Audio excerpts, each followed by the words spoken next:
ആത്മവിശ്വാസമുള്ള ഒരാളും ആത്മവിശ്വാസം ഇല്ലാത്ത ഒരാളും തമ്മിൽ എന്താണ് പ്രകടമായ വ്യത്യാസം? ഇതാണ് ആ വ്യത്യാസം. ആത്മവിശ്വാസമുള്ള ആളിന് പ്രതിസന്ധി ഉണ്ടായാലും അത് അയാൾ ഒരു അവസരമാക്കി മാറ്റും. എന്നാൽ ആത്മവിശ്വാസം ഇല്ലാത്ത ആളിന്റെ കഥയോ, അയാൾക്കൊരു അവസരം ഉണ്ടായാലും അയാൾ ഓരോ കാരണങ്ങൾ പറഞ്ഞ് അവിടെ പ്രതിസന്ധി ഉണ്ടാക്കി അത് ഇല്ലാതാക്കും. ഇവിടെ ഇന്ന് ഈ വേദിയിൽ മത്സരിക്കാൻ വരുന്നത് വലിയ പ്രതിസന്ധി ജീവിതത്തിൽ ഉണ്ടായിട്ടും അത് അവസരമാക്കിയ അപാരമായ ആത്മവിശ്വാസമുള്ള ഒരാളാണ്. വരുന്നു കോട്ടയം ആർപ്പൂക്കരയിൽ നിന്ന് അനീഷ് മോഹൻ.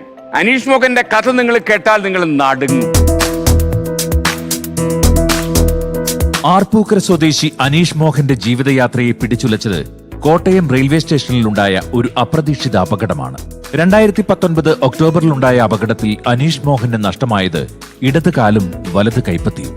എങ്കിലും ജീവിതത്തിന്റെ പ്രതീക്ഷകളെ നിരാശയുടെ പാളങ്ങളിൽ ഉപേക്ഷിക്കുവാൻ അനീഷ് മോഹൻ തയ്യാറായില്ല.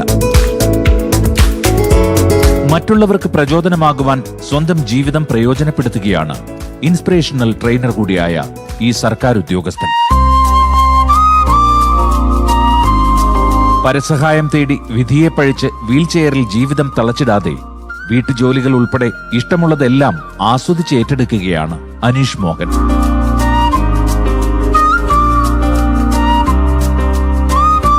ആർപ്പൂക്കര ഗ്രാമപഞ്ചായത്തിൽ 2018 മുതൽ സർക്കാർ സേവനം ആരംഭിച്ച അനീഷ് മോഹൻ അപകടത്തിനു ശേഷം വ്യക്തികൾക്കും സമൂഹത്തിനും മാതൃകാ പ്രചോദനം പകരുന്ന മോട്ടിവേഷണൽ ക്ലാസുകളുടെ തിരക്കുകളിലാണ്. ജൂനിയർ ചേംബർ തെരഞ്ഞെടുത്ത ലോകത്തിലെ 16 യുവപ്രതിഭകളിലെ ഏക ഇന്ത്യക്കാരനായും ഇടം നേടി ഈ കോട്ടയംകാരൻ.